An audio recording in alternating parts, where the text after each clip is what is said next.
সাজেক উপত্যকা বাংলাদেশের রাঙ্গামাটি জেলার বাঘাইছড়ি উপজেলার অন্তর্গত সাজেক ইউনিয়নের একটি বিখ্যাত পর্যটন স্থল। এটি রাঙ্গামাটি জেলার সর্ব উত্তরে মিজোরাম সীমান্তে অবস্থিত। এর উত্তরে ভারতের ত্রিপুরা, দক্ষিণে রাঙ্গামাটির লংগদু উপজেলা, পূর্বে ভারতের মিজোরাম এবং পশ্চিমে খাগড়াছড়ির দীঘিনালা উপজেলা অবস্থিত। এই সাজেক উপত্যকায় রয়েছে দুটি পাড়া, রুইলুই এবং কংলাক। আপনারা ভিডিওতে সাজেক উপত্যকা দেখছেন। সাজেকের বিভিন্ন লোকেশন আপনাদের আজ ঘুরিয়ে দেখাবো। 1880 সালে প্রতিষ্ঠিত রুইলুই পাড়া 1720 ফুট উচ্চতায় অবস্থিত, আর কংলাক পাড়া 1800 ফুট উচ্চতায় অবস্থিত। সাজেক রাঙ্গামাটির ছাদ নামেও পরিচিত।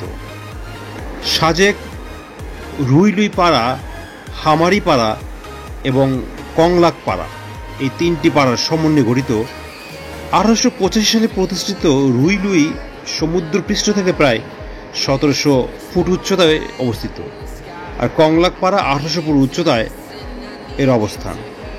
সাজেকে মূলত লুসাই, পাংখোয়া, ত্রিপুরা উপজাতি বাস করে। রাঙ্গামাটির অনেকটা অংশই দেখা যায় সাজেক উপত্যকা থেকে।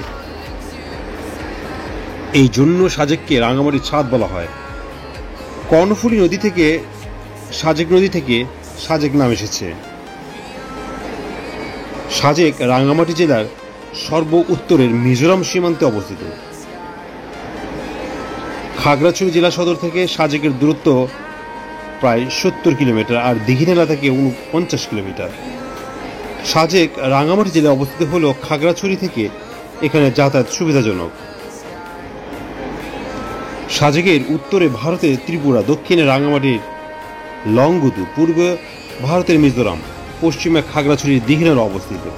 সাজেক ইউনিয়ন হচ্ছে বাংলাদেশের সবচেয়ে বড় ইউনিয়ন, যার আয়তন 702 বর্গ মাইল। এখানে সাজেক বিজিবি ক্যাম্প রয়েছে।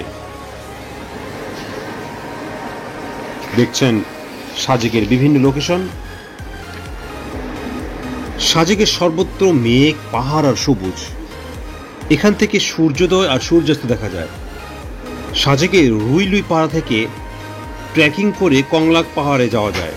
কংলাক হচ্ছে সাজেকের সর্বোচ্চ চূড়া। কংলাকে যাওয়ার পথে মিজোরাম সীমান্তের বড় বড় পাহাড়, আদিবাসীদের জীবনযাপন, চারদিকে মেঘের আনাগোনা দেখা যায়। এখানে বছরের নির্দিষ্ট সময়ে উপজাতির উৎসব অনুষ্ঠিত হয় এবং তাদের সংস্কৃতির নানা উপকরণ উপভোগ করা যায়। সাজেকে মূলত ক্ষুদ্র নৃগোষ্ঠীর মানুষের বসবাস রয়েছে, বিশেষ করে চাকমা, লুসাই, পাংখোয়া ও ত্রিপুরা জনগোষ্ঠীর বহু আদিকাল থেকে বসবাস করে আসছে। তাদের বাড়িঘর বাঁশের মাচাঙের উপর তৈরি করা হয়। আপনারা ভিডিওতে বিভিন্ন লোকেশন দেখছেন।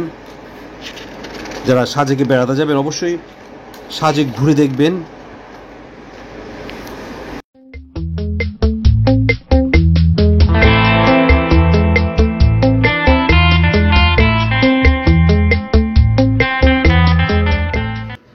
গুলিয়াখালী সমুদ্র সৈকত, যেটি বাংলাদেশের চট্টগ্রামের সীতাকুণ্ড উপজেলায় নদীর মোহনায় অবস্থিত। এটি মুরাদপুর সৈকত নামে পরিচিত। সমুদ্র সৈকতটিকে উপকূলীয় সংরক্ষিত বনাঞ্চলের 259.10 একর জায়গা এই ঘোষণার আওতায় থাকবে। সৈকতটি সম্পর্কে ধারণা কম থাকায় পূর্বে এখানে মানুষের সমাগম কম হতো। গুলিয়াখালী সমুদ্র সৈকত, এটি সীতাকুণ্ড বাজার থেকে 5 কিলোমিটার দূরত্বে অবস্থিত।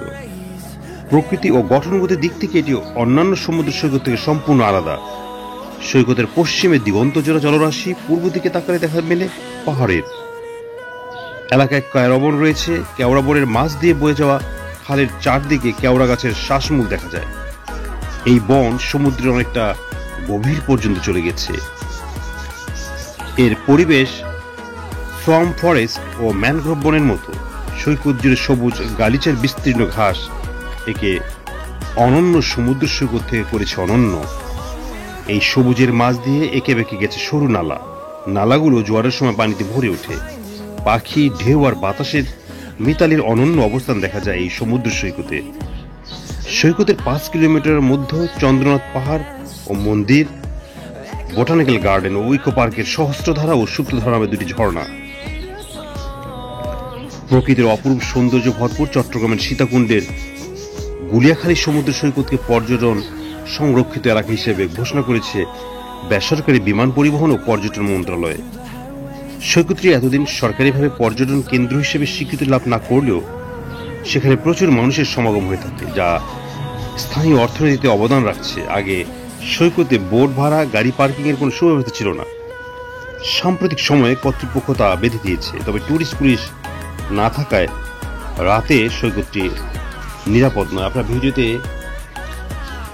গুলিয়াখালী সমুদ্র সৈকত দেখছেন। আগে বলা হয়েছে গুলিয়াখালী সমুদ্র সৈকত বাংলাদেশের চট্টগ্রামের সীতাকুণ্ড উপজেলায় অবস্থিত এবং এটি মুরাদপুর সৈকত নামেও পরিচিত।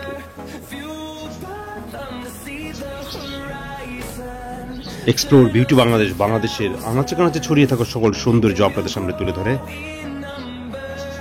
এবং নতুন নতুন জায়গা এবং পর্যটককে আকৃষ্ট করার জন্য ভিডিও ধারণ করে, দেশি বিদেশি পর্যটক যাতে করে বাংলাদেশ সম্পর্কে জানতে পারে। দেখা হবে নতুন জায়গায়। চ্যানেলটি সাবস্ক্রাইব, লাইক ও শেয়ার করার অনুরোধ থাকবে।